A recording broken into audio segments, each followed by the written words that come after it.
যখন চারিদিক থেকে ব্যর্থতার খবর আসে, তখন আয়নার সামনে দাঁড়িয়ে নিজের মুখের দিকে আর তাকানো যায় না।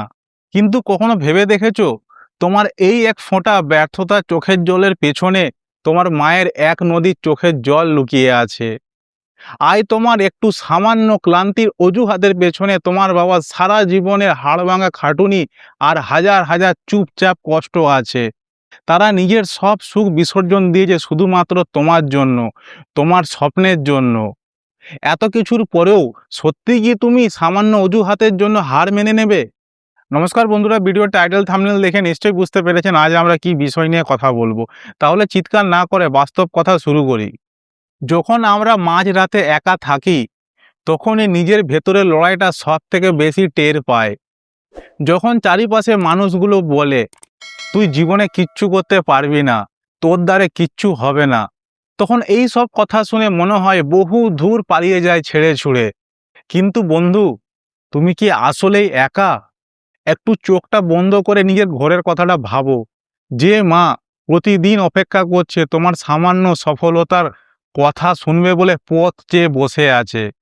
যে বাবা নিজের ছেঁড়া জুতাটা বদলাবার কথা ভুলে গিয়ে তোমার পড়াশোনা ও কেরিয়ারের খরচ জোগাড় করছে। তাহলে তুমি কি একা? তোমার কাঁধে এই দুটো মানুষের পুরো পৃথিবীটা আটকে আছে। মায়েরা কখনো মুখ ফুটে কথা বলে না। তুমি যখন সব কিছু হেরে গিয়ে যখন ব্যর্থ হয়ে ঘরে ফেরো, তখন তোমার থেকেও বেশি কষ্ট তোমার মায়ের সেই কষ্টে বুকটা ফেটে যায়। যখন তুমি রাগ করে খাবার না খেয়ে শুয়ে পড়ো, তখন তোমার মা রান্নাঘরে গিয়ে বা পাশের ঘরে গিয়ে চোখের জল ফেলে আর ভগবানের কাছে প্রার্থনা করে যেন আমার ছেলেটা সব দিক থেকে আলো পায়, রাস্তা দেখতে পায়, কষ্ট যাতে না হয়।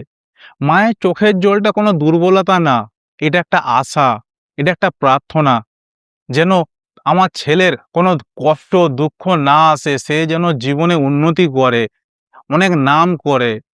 নিজেকে কখনো প্রশ্ন করেছো যে মা তোমার জন্য রাতও জেগে আছে, তাহলে তার চোখের জলটা কি বেকার? তোমার এই এক ফোঁটা ব্যর্থতা অভিযোগের পেছনে বা সফলতা পাওনি তার পিছনে তোমার মায়ের চোখের জলটা বেকার হয়ে যাবে? তুমি কি তোমার মায়ের চোখের জলের মর্যাদা দেবে না?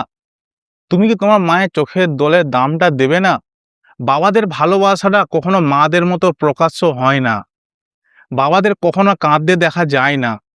ঘরের বাইরে যখন বাবা কড়া রোদে প্রচুর কষ্ট পায়, প্রচুর পরিশ্রম করে, তখন সেই নিজের কথা ভাবে না। তখন তোমার ভাবা নিজের সন্তানের কথা ভাবে, যেন আমার সন্তানরা এই সমাজে মাথা উঁচু করে বাঁচতে পারে।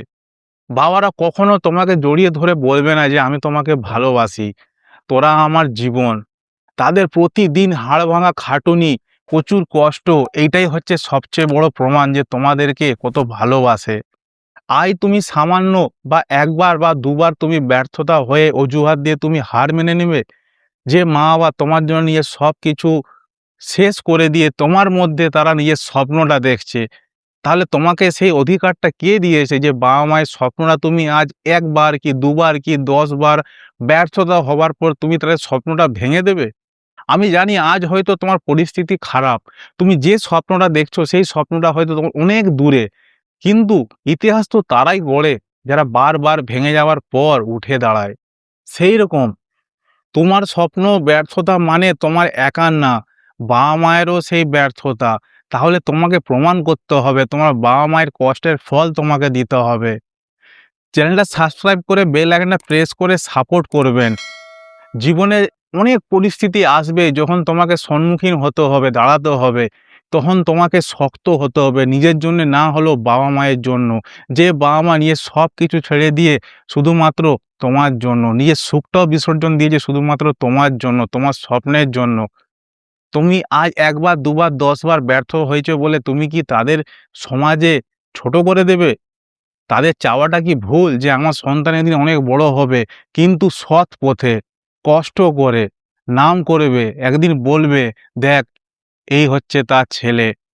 তাহলে তুমি কি সেই অধিকারটা তাদের কাছ থেকে কেড়ে নেবে?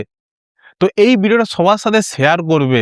ভালো থাকবে, সুস্থ থাকবে, আবার দেখা হবে পরের ভিডিওর টপিকে।